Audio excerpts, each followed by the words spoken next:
Vous qui soupirez en votre cœur après une vie supérieure à celle que le monde peut vous offrir, reconnaissez dans ce désir la voix de Dieu parlant à votre âme. Demandez-lui de vous donner la repentance, de vous révéler Jésus dans son amour infini, sa pureté parfaite.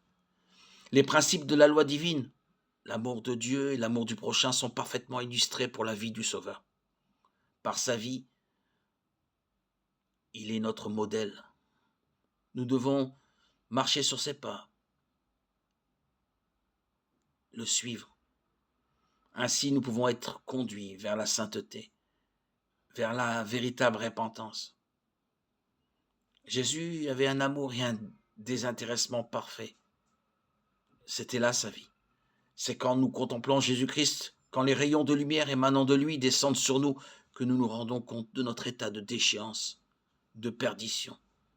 Nous pouvons, comme Nicodème, nous bercer de l'illusion que notre vie a été correcte, que notre moralité n'a rien laissé à désirer, et en conclure que nous n'avons pas lieu de nous humilier devant Dieu comme de vulgaires pécheurs. Mais quand la lumière de Jésus-Christ brillera dans notre âme, nous verrons combien nous sommes impurs. Nous discernerons l'égoïsme de nos mobiles et l'inimitié contre Dieu qui ont souillé tous les actes de notre vie.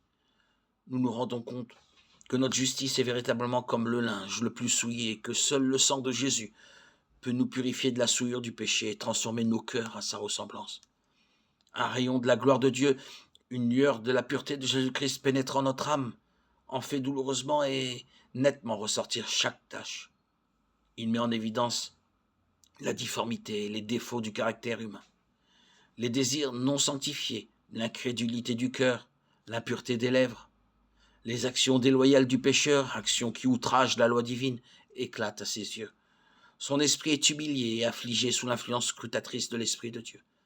Il se prend en dégoût en présence du caractère pur et immaculé de Jésus. Quand le prophète Daniel contempla la gloire du messager céleste, il fut comme anéanti par le sentiment de sa faiblesse et de son imperfection. Voici en quelques termes, il décrit l'effet que produisit sur lui cette contemplation. Je restai seul et je vis cette grande vision. Les forces me manquèrent, mon visage changea de couleur et fut décomposé, et je perdis toute vigueur. Daniel 18. L'âme ainsi touchée aura une profonde aversion pour son amour du moi, et recherchera par la justice du Christ une pureté de cœur, conforme à la loi de Dieu et au caractère de Jésus. L'apôtre Paul, parlant de sa conduite, se disait irréprochable à l'égard de la justice de la loi, Philippiens 3,6. Mais quand il discerna la spiritualité de la loi, il se vit pécheur. À se juger par la lettre de la loi en l'appliquant seulement aux actes extérieurs comme peuvent le faire les hommes, il se trouvait sans péché. Mais quand il plongea ses regards dans les profondeurs des saints préceptes et se vit tel que Dieu le voyait, il dut baisser la tête et confesser sa culpabilité.